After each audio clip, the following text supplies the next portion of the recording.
बाके बिहारी के मंदिर में कभी ऐसा हुआ ही नहीं था और उसके बाद भी कभी ऐसा नहीं हुआ। ये घटना जो मैं आपको सुना रहा हूं, आंखें बंद करके सुनिएगा। अद्भुत घटना है और बाद में मुझे बताइएगा कि आपको कैसी अनुभूति हुई। हरे कृष्ण दोस्तों, मैं हूं अनुज शर्मा। हम सब ने मीराबाई का नाम सुना है।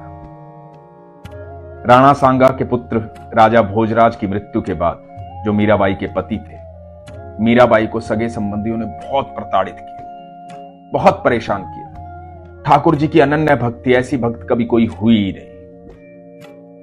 ऐसे भक्त विरले होते हैं। मीरा कहो या कृष्ण कहो, बात एक ही लगती है। जब भक्त भगवान में विलीन हो जाता है तो भक्त का नाम लो या ईश्वर का नाम लो, एक ही बात है। यही थी मीराबाई। तो मीराबाई सबसे परेशान होकर के वृंदावन आ गई। जब वृंदावन पहुंची तो उस समय जीव गोसाई वैष्णव संप्रदाय के मुखिया थे।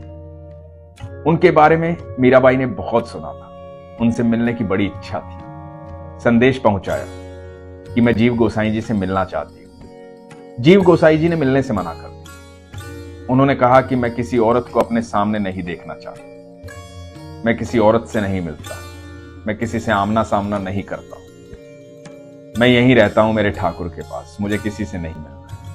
यह संदेश पहुंचा मीराबाई के पास। जब मीराबाई के पास यह संदेश पहुंचा तो मीराबाई ने जवाब दिया और संदेश पहुंचाया कि अच्छा, मुझे तो लगता था कि वृंदावन में एक ही पुरुष है, वो मेरे गिरधर गोपाल, बाकी सब तो गोपियां हैं। पर आज मुझे पता लगा कि वृंदावन में मेरे ठाकुर के अलावा कोई दूसरा पुरुष भी है। अगले दिन हुआ यूं कि सुबह जीव गोसाई जी ने मंदिर के द्वार खोले और देखते ही अचंभित हो गए। सामने देखा कि ठाकुर जी का जो विग्रह है, बाके बिहारी जी का, वो घाघरा चोली पहने हुए, नाक में नथ है, हाथों में चूड़ियां है, चुनरी ओढ़ी हुई, एकदम स्त्री का रूप धारण किए हुए। ये दृश्य देख करके जीव गोसाई जी बड़े क्रोधित हुए। जोर से चिल्लाए, सबको बुलाया, बोले किसने ये कृत्य किया है, किसने ठाकुर जी को ये पोशाक पहनाई है, कौन गया था ठाकुर जी के पास। पुजारी जी घबराए हुए थे, डरे हुए थे। बोले कि स्वामी जी, आपके अलावा ठाकुर जी के पास कोई भी नहीं गया। आपने ही रात्रि में द्वार बंद किए थे और आप ही ने द्वार खोले, कोई भी ठाकुर जी के पास नहीं गया। गोसाई जी निशब्द हो गए, सोचने लगे ऐसा कैसे हो सकता है, कैसे संभव है। पुजारी जी ने कहा, गोसाई जी आप आज्ञा दे तो एक बात कहूं। तो गोसाई जी बोले, हां बोलो।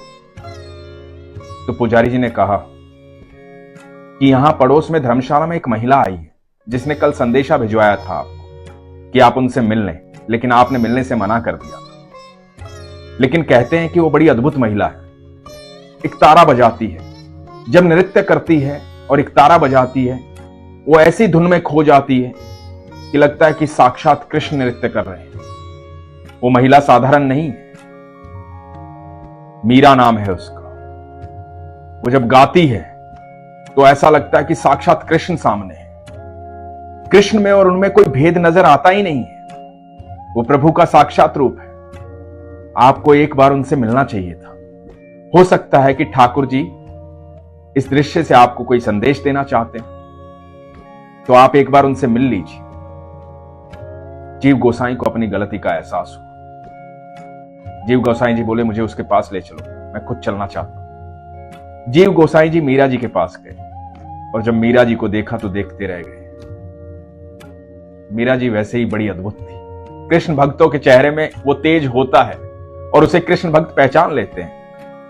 वो ओरा उनमें दिखाई देता है, वो प्रकाश उनमें दिखाई देता है, और जो दूसरा कृष्ण भक्त होता है वो पहचान लेता है कि ये सामने वाला साधारण नहीं है, ये मेरे ठाकुर का प्यारा है। गोसाई जी समझ गए। गोसाई जी मीरा जी के चरणों में गिर गए, बोले कि मुझे क्षमा करे देवी, मुझे नहीं पता था।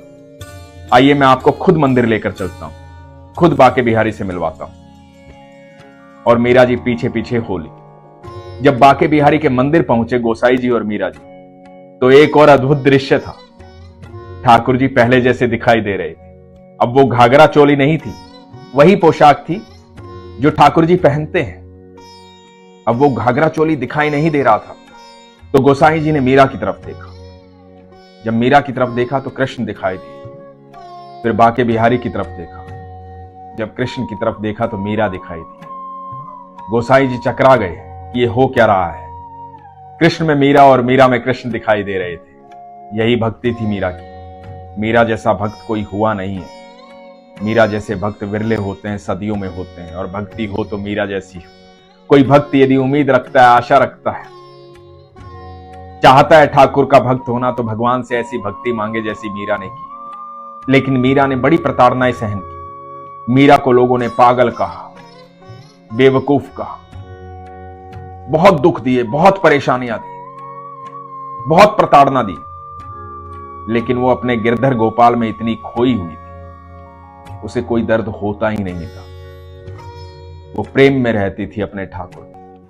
और जिसके पास ठाकुर रहता है ना, वो शरीर से अलग हो जाता है, क्योंकि आत्मा परमात्मा में विलीन हो जाती है।